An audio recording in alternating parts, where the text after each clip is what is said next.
to the Not Old Better Show, Smithsonian Associates Interview Series on radio and podcast. The show covering all things health, wellness, culture, and more. The show for all of us who aren't old, we're better.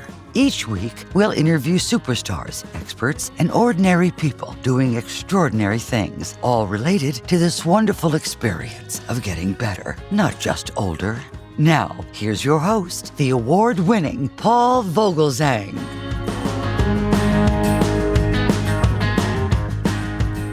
Welcome to the Not Old Better Show, Smithsonian Associates Interview Series on radio and podcast. I'm Paul Vogelzang, and today's episode is part of our special 60th anniversary celebration with Smithsonian Associates, marking 6 decades of education, inspiration, and powerful storytelling.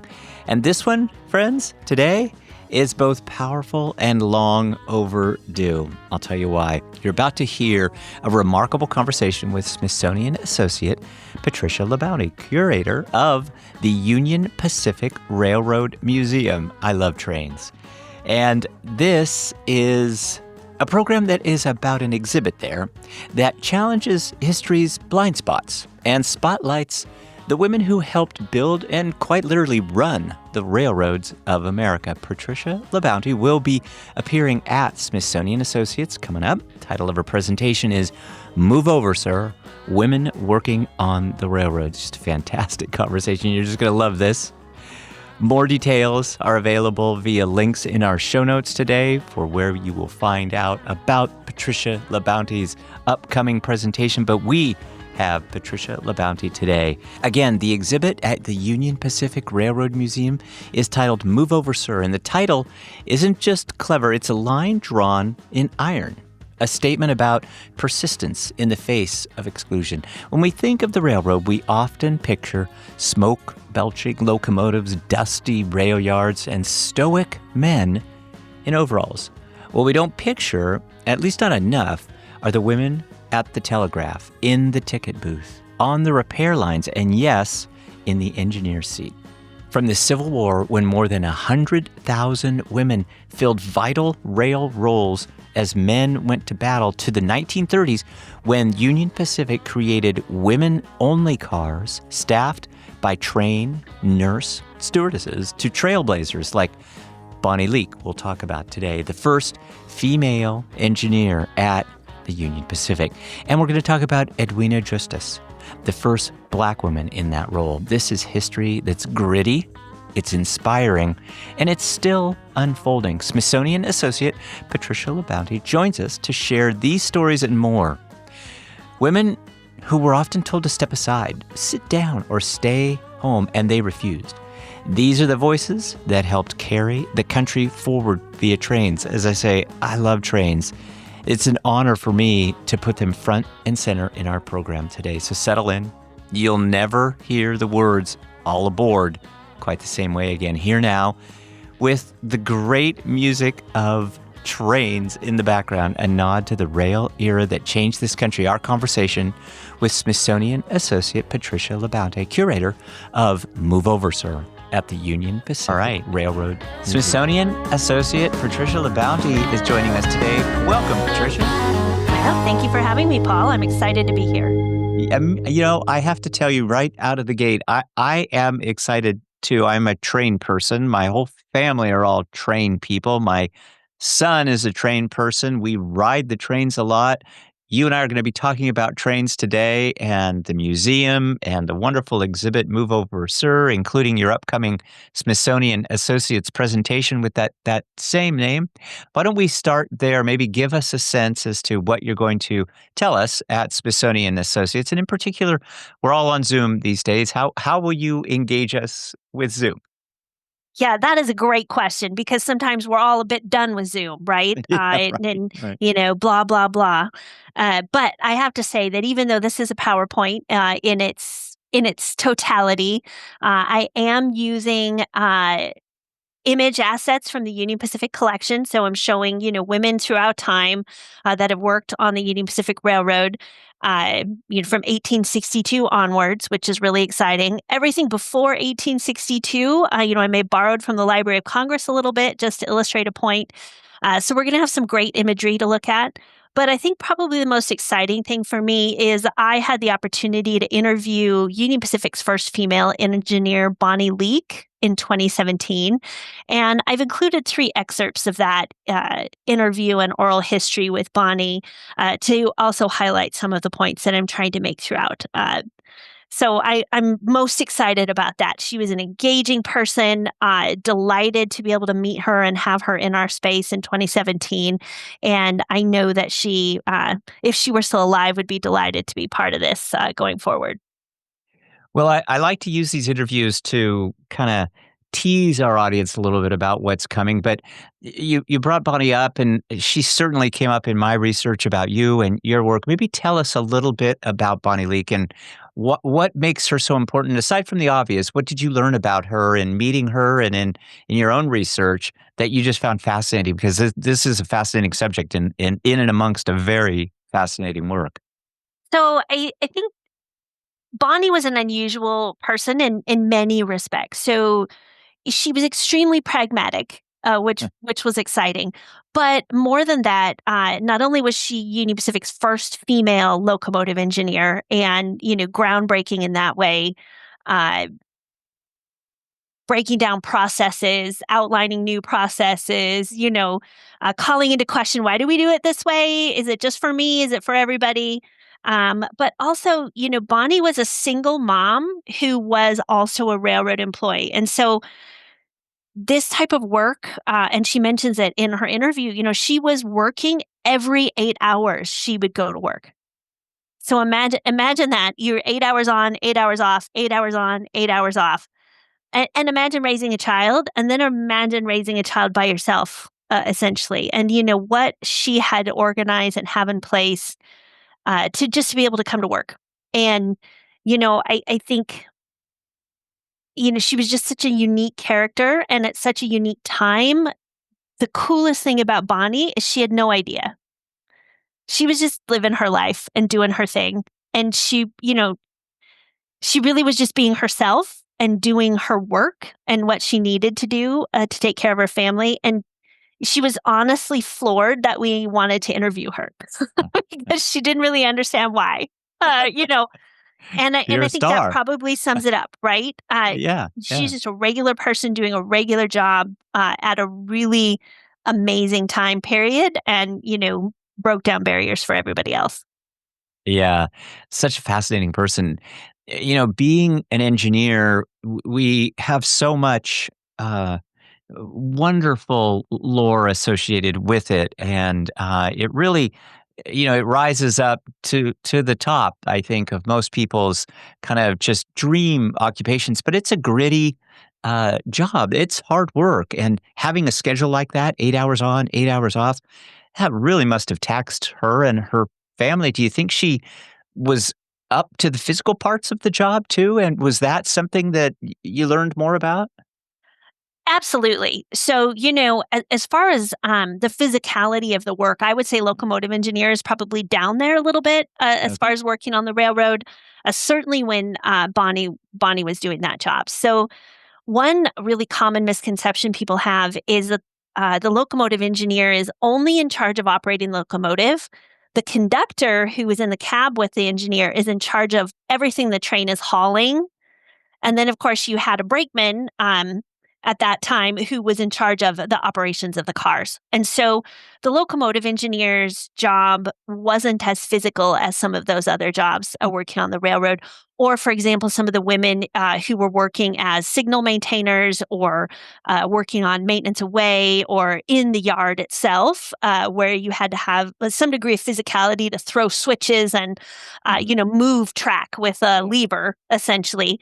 Um, so she was definitely up to it. I think that one of the things that anyone would have to overcome working in the cab of a locomotive during this time period, and I just want to underscore, I'm a historian, so I'm always 1970 is recent history for me. So when I'm talking about that, that's really the time period I'm looking at. I'm much more comfortable in the 19th century, but in the 1970s when Bonnie was working, this is a lot of lonely work. I think it takes a lot of fortitude, mental fortitude to stay at that heightened level of focus and awareness that they need to have, because you're operating this huge piece of equipment on a tiny ribbon of rail, hundreds and hundreds of miles at a time. And, I think the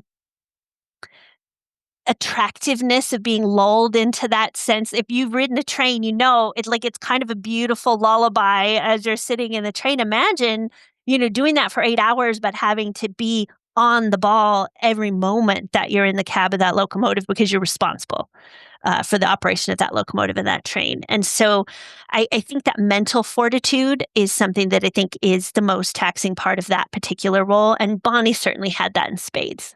Show women being successful in these types of roles so that you can inspire everybody else. Yeah, I agree. I think that's so helpful to give that almost that very personal glimpse into what this means and to whom. And so you mentioned Edwina, and it's Edwina. I want to make sure I get this last name correct. Is it pronounced just as it appears, Justice? It Edwina is. Justice? Yeah. Yeah. So you mentioned Edwina Justice, and I wonder if you'll just tell a brief story about Edwina, because she was equally enthralling, I found in my research, and she's featured in the exhibit. And I wonder if there's a particular story that comes to mind that you'd like to share with us. Oh, so many stories about Edwina. Edwina is a personality that is literally larger than life.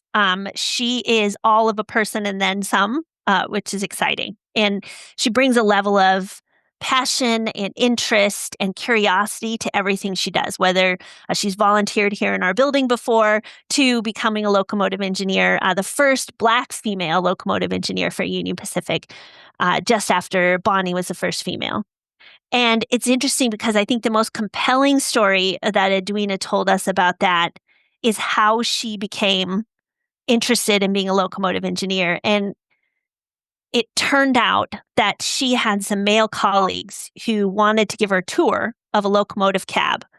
And so she jumped at the chance because she's a very curious person and wants to know how everything works and what everything is doing. She had been working as a clerk previous to taking a role in operating. And she remembers being in the cab of the locomotive and saying, "This doesn't look too hard." I feel like I could do this. Yeah. And then she pursued it and was offered a position and moved her family to North Platte. And, her husband had just been offered a promotion at Kellogg in Omaha at the time. And he approached Union Pacific and was hired on in North Platte with her. So her husband followed her to North Platte, which I think just underscores that support that she had in place to be able to do this type of work. The work, it was pretty varied, and it wasn't unusual for women to be working in these roles, yet we don't hear much. I was really almost a little surprised. I mean, I'm not a historian, but I do love history.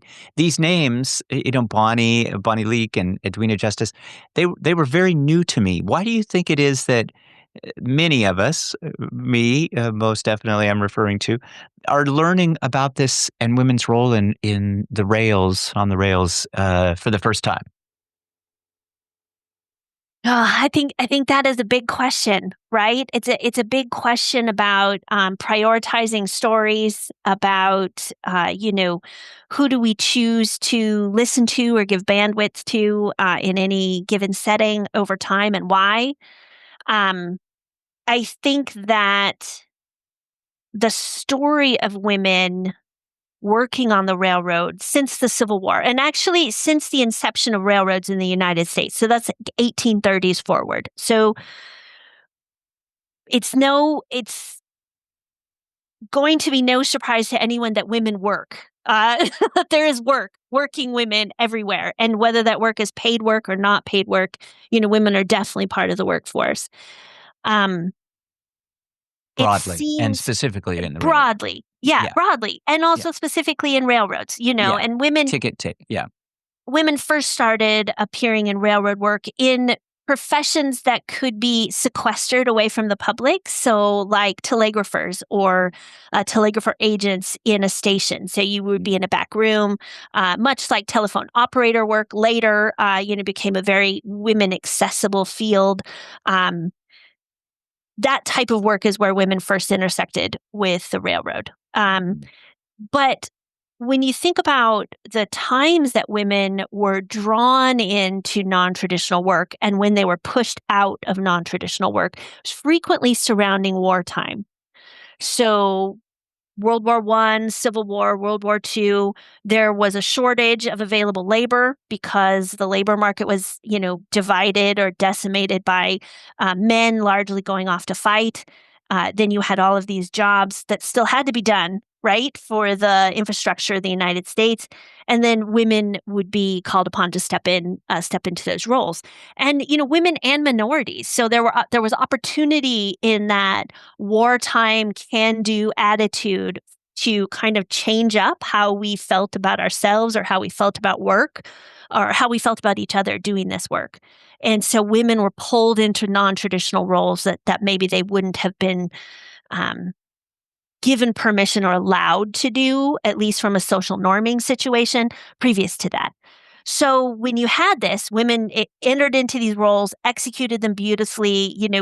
We know the Rosie the Riveter story from the munitions and factory work, but women on the railroads, very similar, similar types of opportunities for women in machine shops, for women along the right of way, for maintenance away, for train crews, ticket agents, telegraphers. Women were stepping into these roles because men were leaving.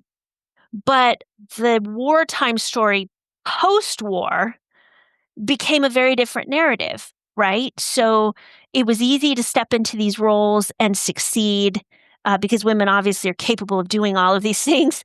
But after everybody was coming home, the pressure was on these women to resign their positions and to step back and to go back into their roles. And I think to abdicate their role in history a little bit, right? That it's not about us right now. We held the fort during the day, while you were gone, and now we're back doing this, which I think characterizes a gendered way of viewing your position in the world. That women are often, and not to stereotype every woman in every position, but often, women are more about the greater good. And so you're not putting your story forward. You're not talking about it in that way. You were there, you helped out, you did a thing with everybody else, and now you're stepping back and doing something different. And I think that's why those stories weren't necessarily carried forward. Like Bonnie was shocked that I wanted to talk to her, that I thought it was important. She just saw herself as a person doing a job. And so I think it's not really humbleness, but it's that placing yourself not above everybody else in society, and placing yourself in a context maybe. Hi, this is Paul. Before we jump back into today's show, I want to take a moment to recognize a truly special milestone, Smithsonian Associates' 60th anniversary. Since 1965, Smithsonian Associates, the largest museum-based education program in the world, has been inspiring lifelong learners with unforgettable experiences, connecting audiences with the Smithsonian's museums, research, and experts in new and exciting ways. This year, the celebration is for you, with a full year of special programming both online and in person, from behind-the-scenes looks at Smithsonian collections to conversations with astronauts, historians, filmmakers, and curators. There's something for everyone. Smithsonian Associates has created something extraordinary. I'm proud to partner with Smithsonian Associates to share their incredible programs with the Not Old Better Show audience. Thanks for being part of this journey. Here's to 60 years of curiosity, learning, and discovery. Smithsonian Associate Patricia LaBounty, thank you very much for all you've told us so far. Stay tuned for a great rest of the program and for giving voice to the women who've been keeping the rails humming for over 150 years, many of them quietly, courageously, and without credit. Your work not only honors the past, it reminds us that progress is built on persistence, and that sometimes the most powerful thing a woman can say is exactly what this exhibit declares. Move over, sir. Let's welcome back Patricia LaBounty. Our guest today is Patricia LaBounty. Patricia LaBounty is a Smithsonian Associate. She'll be appearing at Smithsonian Associates coming up. Please check out our website for more details on Patricia LaBounty and her work as curator for the Union Pacific Railroad Museum in Council Bluffs, Iowa. And I want to follow up on your answer about these roles during wartime that then maybe got sidestepped, kind of post-return from war. Do you think that women were able to affect change at the railroad during their time of employment there and kind of put their stamp on it in such a way that they were welcomed back even alongside of their male workers after the war?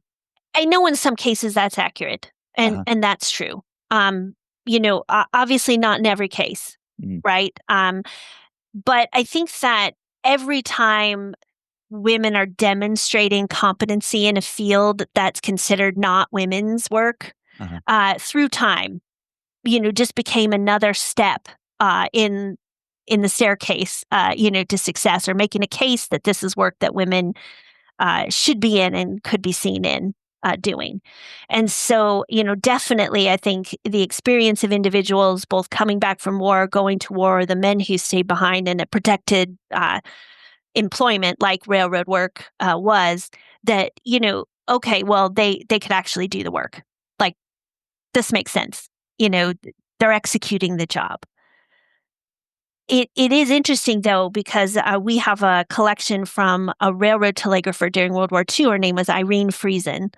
And Irene helpfully kept a diary of her experience on the railroad. And she talked about the pressures of being a railroad telegrapher during wartime, where your day could be sometimes 12 to 14 hours long. She talked about her hand cramping and getting what we know today to be carpal tunnel in her wrist and her arm. But then she just said, her arm would go numb, her hand would go numb, her fingers would go numb because she was just using it constantly on the key to send messages. And of course, every message was critically important. If you didn't send it, a train could intercept another train, or, military supplies wouldn't arrive on time. Like everything was heightened in that way. It's interesting because Irene, towards the end of the war, there was a new employee that she trained to be a telegrapher who ended up becoming her husband. And then she was bumped, which they call it, from a seniority perspective, when another soldier came back from World War II, and she chose not to fight it because it was the end of the war and it was the end of wartime. But you have to know that all of the people she trained, all of the people she interacted with, all of the people that had so much respect for her in that role and being reliable and communicating and, accurately sending messages and transmitting this information, huge respect for her as a person, but maybe also for her as a woman stepping into that role. Yeah. Yeah. The other area that I found out in my research a little bit about, I wonder if you'd talk about it for us, is known as the Women's Travel Department, created in 1930 by women for women. And I thought that was really very interesting given kind of the timing of it. So maybe tell us about that, the Women's Travel Department, what it meant, and how it influences even travel today. Yeah, so this is an interesting time in Union Pacific history and, in fact, the nation's history, right? So during the Great Depression, Union Pacific was debuting a new service, a new train service, so a named train. This was the Challenger service. And the idea behind the Challenger service was this was to be a little bit more accessible than the city of Los Angeles or city of San Francisco or some of these much more first-class oriented trains. The Challenger was mostly coach seats. They had a sandwich counter, kind of more of a diner setting rather than a dining car. And some other amenities on board that they thought would be at a lower price point to go across country, sort of that overland route, but also be more accessible because they would be a little less costly seats to be on the train. Mm-hmm. But they were finding that it wasn't as popular as they thought it should be. And, understanding the pressures that people had, financial pressures for travel, for money, for work, for jobs, all of the uncertainty that was happening in the 1930s. A woman named Avis Lobdell was invited by the president of Union Pacific to go find out what was going on. What did people want to ride the trains? What was a barrier to them having a successful trip or feeling comfortable coming on the train? And she started talking to women who were riding trains with their children often, or elderly folks riding the trains, and discovered very quickly that, there was a real barrier to women traveling alone with children. They felt nervous, uncomfortable, unsure what was going on. But it was a time period in the United States of incredible movement of people, right? People were, moving for jobs. People were moving across the country, and obviously mostly by rail. And yet women were feeling very vulnerable, feeling like they didn't have enough support while traveling with their children.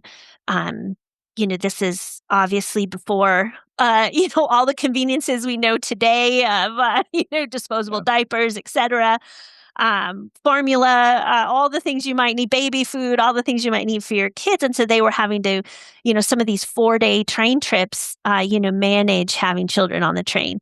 And then, of course, if you were an older person, what if you were sick along the route and what was going to happen to you?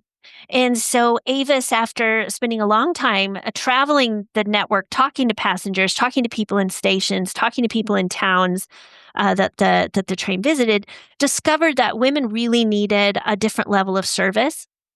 This was also right around the time that airlines were coming into being, and so the role of a stewardess was a new area of employment for women.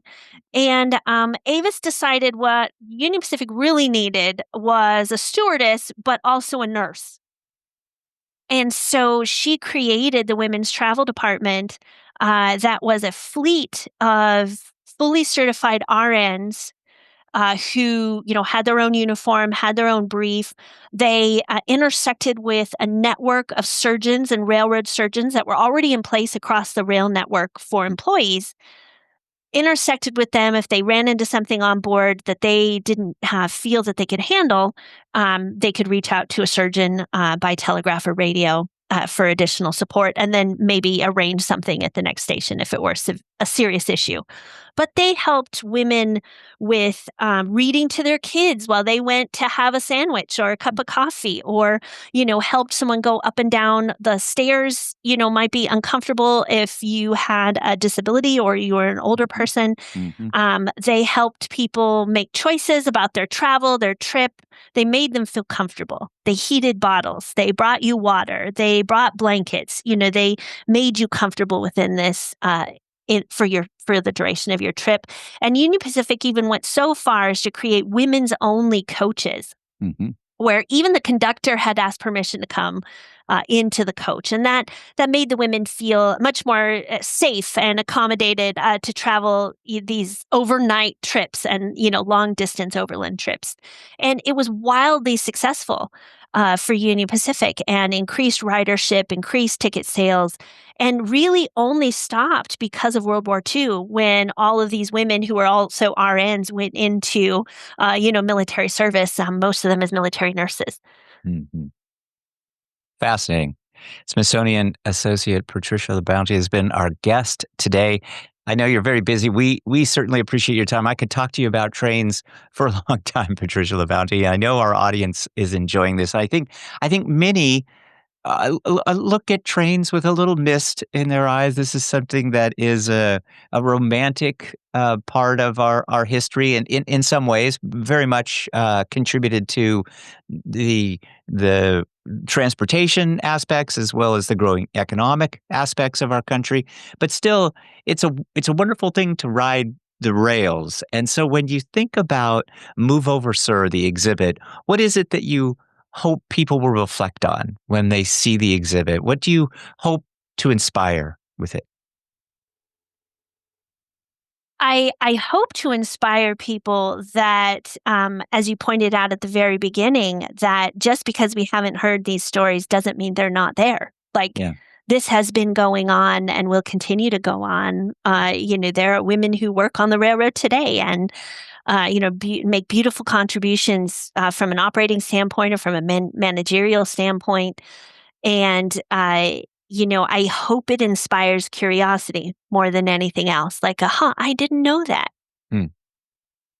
Do you ever get that reaction? Do you ever get somebody just stopping you and just saying, "Wait, really? Did women do it?" You ever hear that? All the time. And What's I love it actually Yeah. about everything I've ever researched as far as railroad history goes.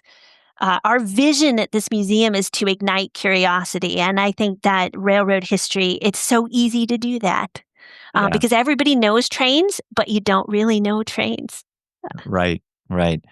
So, rapid fire question for you. I know we just have a couple minutes left. So, steam engine or diesel? What's your favorite? I mean, that's a loaded question. I know. That's a I'm very I'm loaded hitting you hard question. at the end here. I have to say, being up close and personal with the 4014, which is the big boy locomotive, 4884 steam locomotive, is transformational. Like you just have no idea how large and powerful these machines are, and how exciting it is to be near them when they're operating. Can't Final describe it. question, I promise. What's the one artifact in the exhibit that just makes you smile? Oh my goodness. That's a loaded question because, of course, all of them are my favorite, for sure. As curator of a really amazing collection, Yeah. I'm gonna have to go back to the photography again. Uh, Some of that World War I, World War II photography showing women at work in non-traditional settings. Some of it is really artsy, and I really just love it. Some of the machine shop ones that I'm going to share uh-huh. from the Southern Pacific, they're very moody, and I love it that photographers were not just documenting, yeah, here's somebody doing some work, but they're actually artistic. They're beautiful photographs, and I think they're evocative of an emotion, and I hope it's curiosity. Great conversation. I could talk to you for a lot longer. And as a matter of fact, selfishly, I'll just say, as you do more work in this area, as you learn more and think you might want to relate it, I would love to have you back and talk again about this subject because I know it's going to be a popular one. Again, Smithsonian Associate Patricia LaBounty has been our guest. She is appearing at Smithsonian Associates coming up. Please check out our show notes today for more details. As curator of the Union Pacific Railroad Museum in Council Bluffs, Iowa, this will be just a wonderful presentation. Thanks so much for your generous time. It's just been a pleasure talking to you, Patricia. Paul, thanks for having me on. And anytime, I could talk about this stuff all day. That's great. Thank you. Thank you. That's our show for today. Again, a very special thanks to Smithsonian Associate Patricia LaBounty, curator of the Union Pacific Railroad Museum, and to all those women past and present who have shown what strength, skill, and leadership look like on and off the tracks. Remember, Patricia LaBounty will be appearing at Smithsonian Associates coming up. The title of her presentation is Move Over, Sir, Working Women on the Railroad. More details are available via links in our show notes today.